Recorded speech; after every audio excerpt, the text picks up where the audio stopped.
ಆ, ಪ್ರೀತಿ ಪ್ರೇಮ ಬಂದ್ಬಿಟ್ಟು ಪುಸ್ತಕದ ಬದನೆಕಾಯಿ. ಪ್ರೀತಿ ಅಂದ್ರೆ ವೇಸ್ಟ್ ಆಫ್ ಟೈಮ್ ಅಣ್ಣ. Waste of time, waste of money. ಸುಮ್ನೆ ಅವಳಿಂದ ಹೋಗೋದು, ಅದ್ ಮಾಡೋದು, ಇದ್ ಮಾಡೋದು ಅದೆಲ್ಲ ಆಗಲ್ಲ. ಅವ್ರು ಹೆಂಗಿದ್ದಾರೆ ಅವ್ರಾಗೆ ಅಡ್ಜಸ್ಟ್ ಮಾಡ್ಕೋಬೇಕು. ನಾವು ಅವ್ರನ್ನ ಫೋರ್ಸ್ ಆಗಲ್ಲ ಪ್ರೀತಿ ಅಂದ್ರೆ. ಲವ್ ಅಂದ್ರೆ ಲೈಕ್ ಅವರಿಬ್ರ ಮಧ್ಯ ಲೈಕ್ ಇವಾಗಿನ ಜನರೇಷನ್ ಪ್ರೀತಿ ಹೆಂಗಾಗಿದೆ ಅಂದ್ರೆ ಒಬ್ರನ್ನ ಡೇಟ್ ಮಾಡ್ತಿರ್ತಾರೆ, ಲೈಕ್ ಸಿಚುವೇಶನ್ಶಿಪ್ ಅದು ಇದು ಅಂತಾರೆ.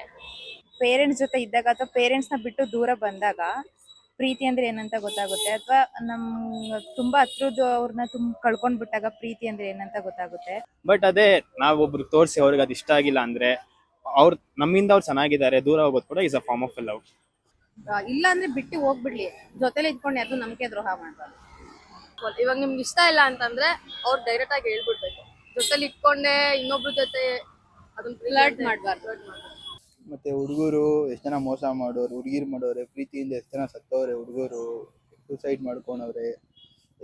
ಅಂತವ್ರನ್ನ ನಾವು ಲವ್ ಅಂತ ಕರೀದಲ್ಲ, ಇನ್ ಯಾರನ್ನ ನಾವು ಕರಿಬೇಕು ಅಂತ ನನಗೆ ಅನ್ಸಲ್ಲ. ಬೇಜಾರಾಯ್ತಾ, ಒಂದ್ 5 ನಿಮಿಷ ಮಾತಾಡಿದ್ರೆ ಸಾಕು, ಎಲ್ಲಾನು ಮೂಡ್ ಸಿಂಗ್ಸ್ ಎಲ್ಲ ತೆಗೆದ್ಬಿಟ್ಟು ಹ್ಯಾಪಿ ಆಗಿರೋ ತರ ಮಾಡ್ತಾರಲ್ವಾ. ಅದೊಂದು ಸಾಕು ಅದಕ್ಕೆ. ಬೇರೆ ಏನೋ ಅದು ಎಕ್ಸ್ಪೆಕ್ಟ್ ಮಾಡಲ್ಲ ನಮ್ಮಿಂದ. ಪ್ರೀತಿ ಅಂದ್ರೇನೆ ಅಮ್ಮ, ಪ್ರೀತಿಗೆ ಇನ್ನೊಂದ್ ಹೆಸ್ರೇ ಅಮ್ಮ.